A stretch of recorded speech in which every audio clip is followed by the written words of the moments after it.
खबर Navrang live news channel Halima Tarannum के साथ देखेंगे पूरी खबर विस्तार से। नमस्कार साथियों, आप देख रहे हैं खबर नवरंग लाइव न्यूज चैनल। हमारे साथ मौजूद है हिंदुस्तान की सुरकोकला सम्माननीय शिवरंजनी तिवारी जी। हम बहुत बहुत स्वागत है आपका खबर नवरंग लाइव न्यूज चैनल में।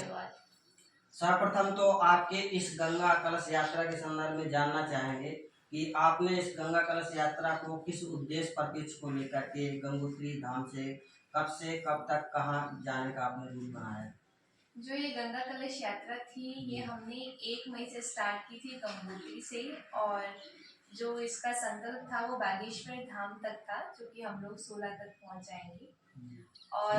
इसका जो उद्देश्य है मैं 2 लाइनों में आपको एक भजन के माध्यम से बताना चाहूंगी। नारिया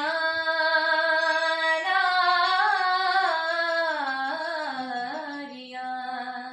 नारिया देश की जाग जाए अगर युग स्वयं ही बदलता चला जाएगा। नारिया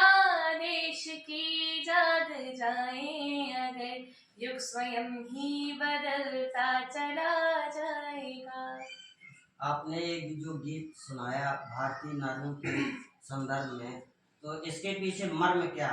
है इस गीत का? जैसे कि इस जो हमारी गंगा कलश यात्रा थी, इसका उद्देश्य था नारी सशक्तिकरण। मैं देश, समाज और राष्ट्र को बताना चाहती थी कि आज के समय में नारियां किसी भी कार्य क्षेत्र में कमजोर नहीं है, और इस यात्रा का उद्देश्य सनातन धर्म का प्रचार भी कह सकते हैं, और जो हमारा समाज संस्कार विहीन हो रहा है उसको संस्कार दिलाना है। जैसा कि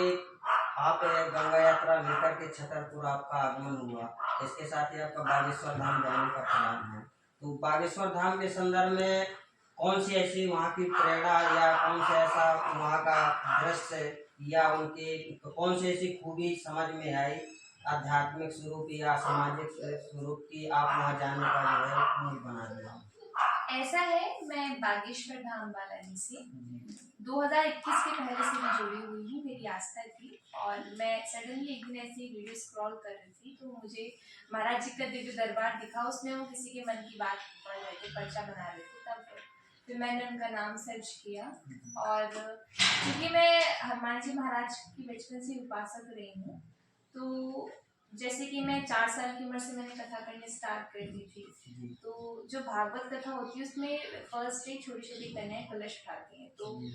उनको देख के मुझे भी ऐसा लगता था कि मैं भी एक दिन कलश यात्रा करूंगी। तो मैंने सोचा कि जब बागेश्वर धाम में इतनी आस्था है बालाजी के चरणों में, तो क्यों ना गंगोत्री से बागेश्वर धाम जाया जाए। शिवरंजनी जी, एक है हम आपसे इस यात्रा के दौरान बहुत जो है मीडिया और सोशल मीडिया के माध्यम से आपके द्वारा बोले गए जो है शब्द को लेकर हम उसके व्याख्या स्वरूप या स्पष्टता पारदर्शिता के लिए पूछना चाह रहे हैं कि ट्रोल किया जा रहा है कि धीरेन्द्र शास्त्री जी को आपने प्राण क्या आपने उनको प्राण देवता के संदर्भ में बोला था? देखिए, ऐसा है, मैंने उनको प्राणनाथ कहा है, और ऑलवेज मैं कहूंगी वो जिनसे कोई भी बात छुपी ना हो, जो साक्षात परमेश्वर हो, भगवान हो, उनको हम प्राणनाथ कह सकते, क्योंकि जो हमारे प्राणों के बारे में हर कुछ ही जान ले तो फिर वो प्राणनाथ नहीं होगा तो कौन होगा। तो चूंकि हमारे महाराज जी हैं ही ऐसे, उनके सामने अल्फाजों की जरूरत नहीं है, और वो हर किसी के मन की बात पहचान लेते हैं, तो इसलिए मैं उन्हें प्राणनाथ से संबोधित करती हूँ। इसके पीछे जो है कहने का उद्देश्य और उस पर क्या रहा? क्योंकि मैं बालाजी की दासी हूँ, अपने आप में मानती हूँ, मैं सिर्फ दासी ही हूँ, और मैं पूज्य महाराष्ट्र को भगवान मानती हूँ। तो मैंने क्योंकि भगवान को हम प्राणनाथ कह सकते हैं, तो इसलिए मैंने उनको भगवान, परमेश्वर या जो भी कह लीजिए उसके संदर्भ में मैंने प्राणनाथ कहा था। जी, जैसा कि आपके संदर्भ में हमने शोध किया कि आप 5 साल से कथावाचिका के उस राह पर चल पड़े, इसके साथ ही ये भी अवगत हुआ कि आप जो है गीतों को भी जो है सुरकोकला का आपको उपाधि स्वरूप मिले, तो कौन कौन से आप इस चैनल के माध्यम दर्शकों को बताना चाहेंगे कि आपके मुखारबिन से कौन कौन गीत जो है प्रस्तुत किए गए? बिल्कुल, मैं तो जो कि बचपन से ही भजन गा रही हूँ, और मैंने तमाम भजन, कम से कम 1000 भजन तो मैं गा ही चुकी हूँ, उससे ज़्यादा भी गा चुकी हूँ, मेरे को एग्जैक्ट याद नहीं है। लेकिन जो मेरे हिट वंस हैं जिनके कारण से मुझे पूरा दुनिया जानता है, मैं उन भजनों को जरूर आपके चैनल के माध्यम से सुनाना चाहूँगी। Hello hello hello hello hello hello hello hello hello hello hello hello hello hello hello Radha ने मारी मिस कॉल के कान्हा बोले हेलो हेलो राधा बोली क्या करते हो बंसी बजाना मेरा काम के कान्हा बोले हेलो हेलो शारदा भवानी मोरी शारदा भवानी शारदा भवानी मोरी शारदा भवानी कभी तो कभी तो कभी तो मेरे घर आना मोरी शारदा भवानी मैया के द्वारे शिवरंजनी है आई मैया के द्वारे शिवरंजनी है आई शिवरंजनी आई जगराता गाई शिवरंजनी आई जगराता गाई भक्तों संग ठुमके लगाना मोरी शारदा भवानी कभी तो मेरे घर आना मोरी शारदा भवानी मेरे अंगना में आना मैया झूम झूम के मेरे अंगना में आना मैया झूम झूम के मैया नाच नाच के झूम झूम के मैया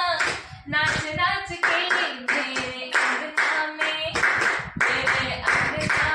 आना मैया झूम झूम के मेरे अंगना में आना मैया झूम झूम के तमाम भजन है लेकिन कुछ मैंने हिट सुना दिए। शिवरंजन जी हम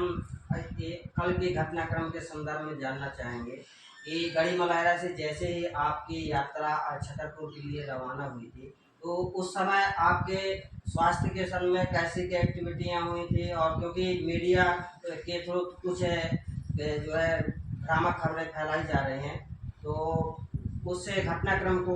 आप बताएं कि क्या हुआ था। हकीकत में बताना चाहूँगी 2 दिन पहले से जैसे आज 15 है तो करीब मेरी 13 तारीख से तबीयत में कुछ खराब लग रही थी मुझे क्योंकि हम लोग धूप में चलते हैं और इस टाइम पे जो टेम्परेचर हो रहा है वो मिनिमम दोपहर के टाइम पे 45, 46, 47 कल का भी टेम्परेचर 47 ही रहा है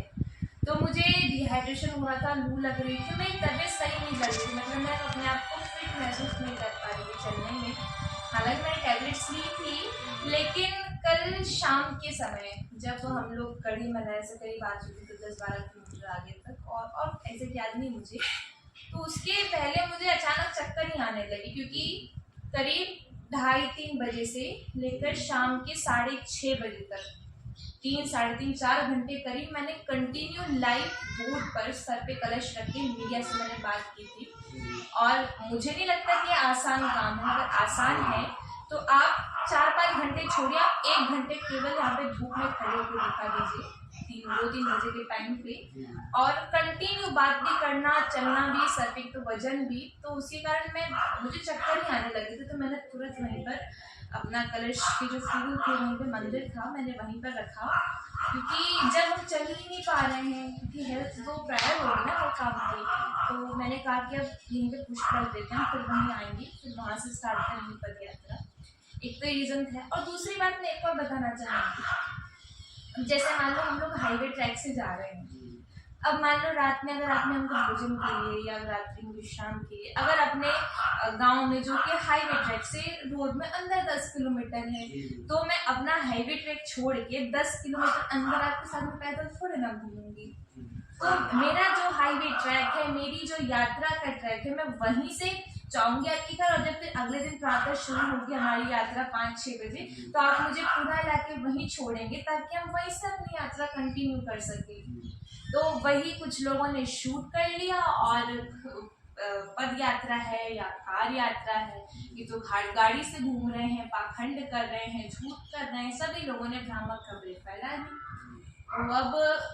क्या ही कर सकते हैं, हम क्या बताएं हम लोगों को, अब उनकी मानसिकता जो भी है। मैं तो चैलेंज करती हूँ, आइए मेरे साथ में धूप में चलिए। और अभी अभी आप मुझे मीडिया में हाईलाइट कर रहे हैं, गंगोत्री से हम लोग जब निकले थे वहां से सब लोग साथ में रहते। मैं तो कहती हूँ हम लोग जितना भी डेली चलते हैं 25-30 किलोमीटर, हर मीडिया वाले से कहती हूँ आइए मेरे साथ में यात्रा कीजिए, आनंद तो लीजिए जरा। कैसा लगता है 50 डिग्री टेम्परेचर पे चलना?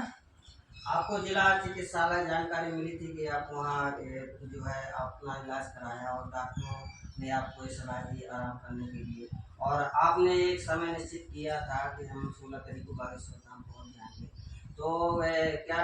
डॉक्टरों ने जो सलाह दी है कि आपको पद यात्रा नहीं करनी है, तो क्या आपकी समिति द्वारा या आपके स्वतः द्वारा ये कोई आने वाले कल में जब आप बागेश्वर धाम जाएंगे तो क्या पद यात्रा होगी या फिर गाड़ी में शिफ्ट होना पड़ेगा? देखिए, पद यात्रा तो हमने गंगोत्री से की है और संकल्प जो था वो गंगोत्री से बागेश्वर धाम पद यात्रा का था। तो इसलिए अब भले ही डॉक्टर ने मुझे कहा हो कि पद यात्रा ना कीजिएगा, लेकिन मेरा जो संकल्प था मैं तो उसको पूरा करके रहूंगी। मैं बागेश्वर धाम पैदल ही जाऊंगी, पद यात्रा नहीं करूंगी। डॉक्टरों ने आपको मना किया? नहीं, वो भले ही बोले डॉक्टर, लेकिन ऑलरेडी 1100 किलोमीटर हो चुका है ना, 1200 किलोमीटर। कामतगिरी का भी परिक्रमा, और उसके बाद में हमने कामतगिरी की भी, कामधनाथ की परिक्रमा हम लोग डेली करते थे। जैसे वो 5 किलोमीटर की परिक्रमा है तो हम लोग डेली 4 से 5 कर लेते थे। हम लोग 3 दिन से तो टूट चुके हैं, हमने वहाँ पे परिक्रमा करी। उसके बाद नैमिषारण्य तीर्थ है, वहाँ पे भी हमने कंप्लीट 4 परिक्रमा करी पूरा। और ऐसे हर तीर्थ स्थानों में हम ऐसे अगर परिक्रमा अगर गिनते रहे तब तो हमारा ये जो हम लोग बता रहे 1300 किलोमीटर